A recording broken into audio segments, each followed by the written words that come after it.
Adam Bazalgette here from scratchgolfacademy.com, two-time BGA Teacher of the Year award winner. This is a subject that interests a lot of people, how to get backspin on your chip shots.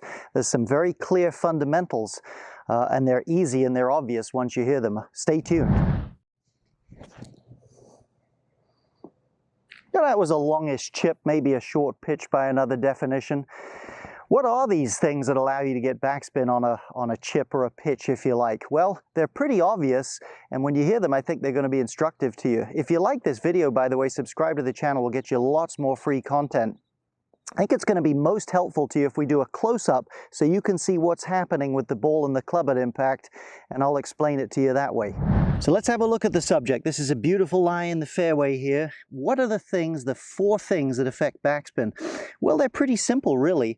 Number one is the amount of loft you have at impact. They call that effective loft. The nearer the bottom of the ball, this is the bottom of the ball, the nearer the bottom of the ball you strike, the more spin you will create. The nearer the side of the ball you strike, like a driver or a putter, the less spin you will create. So selecting a more lofted club will give you more potential spin. It's simple rules of friction there.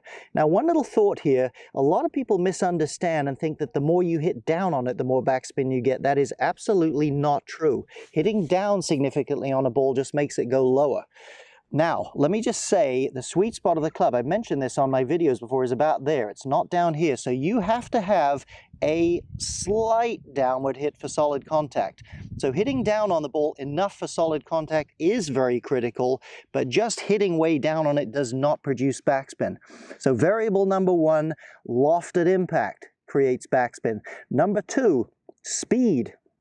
Listen, if you get on a TrackMan or a Flight Scope and you measure the backspin on an 80-yard sand wedge versus a 10-yard sand wedge, it's a lot different. Well, again, obvious rules of physics. The faster that's moving, the more spin you'll create. Now, certainly the distance you are from the hole influences how hard you can swing, but the fact remains, the more force and speed you create, the more potential spin you have. So loft and speed are the first two. Next ones, this is a much misunderstood one, or an overlooked one is probably a better term. You look at that sand wedge of mine, this is a pretty new one here. You'll see on the part where the grooves are, it's milled, it's matted. And if you look closely at that, you can see it's ground and scoured a bit. Very, very important. That is what grips the golf ball a bit. The grooves don't really. They're very valuable for channeling moisture or grass away, but on a dry, clean lie like that, they don't really make any difference. So the quality of milling. The pros on the TV have new sand wedges a lot. You might consider getting two sand wedges, one for play and tournament play and one for practice. Once you wear that down, that gets more smooth, more like that. You're not going to grip the ball as much, and companion to that is the quality of ball. If you play a high-performance Pro V1, Callaway HX Tour Ball, Bridgestone Tour Ball, etc., they have a cover that will grab the club face more. So variable number three, the ability to create friction. How milled and fresh is your club, and how receptive and high quality is your ball. Variable number four is just the environment you're in. If you're chipping against some wind to a green that's pitched against you, obviously your ball's going to take more spin. If you're chipping downwind to a rock-hard green, it's just not going to receive the spin as well.